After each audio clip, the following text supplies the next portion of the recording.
All right, welcome back. We are on lesson 3, the circuit playground, level 7. And this one is going to be about correct and incorrect.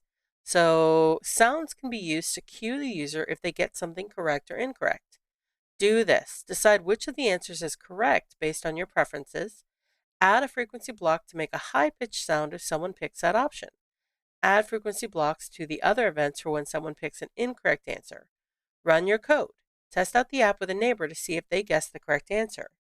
All right, so we've got 4 options here: a dog, a cat, a lizard, and a fish.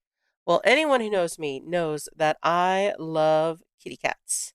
So I'm going to do that one first. So we have dog button, cat button, lizard button, fish button. So I'm going to put the first buzzer over here for cat button. And it said add a frequency block to make a high pitched sound if someone picks that option. So, okay, I'm going to do 900, which should be a really high pitch. And then I'm going to make it 300 duration. So that's 3/10 of a second. All right, and so now I've got to add the other ones. So these will be the wrong answers. Um, and so I'm going to make this one low pitch. I'm going to make it the same duration.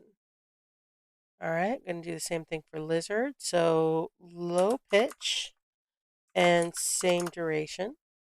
And then I'm going to do, last but not least, fish. So again, low pitch and same duration. So let's see if it works. So we're going to run it. All right, I've got my dog button set to 200, 300. Cat button 900, 300. Lizard button 200, 300. And fish button 200, 300. So let's see how it works. Okay, so you may not have heard it, but it's a low buzz, low buzz, low buzz, high buzz. There we go. Okay, so that worked correctly. And now you're going to go find a neighbor or a friend and ask them to run your app and see which one they get. All right, we're going to click on finish and go to the next level. I'll see you on level 8. Here we go.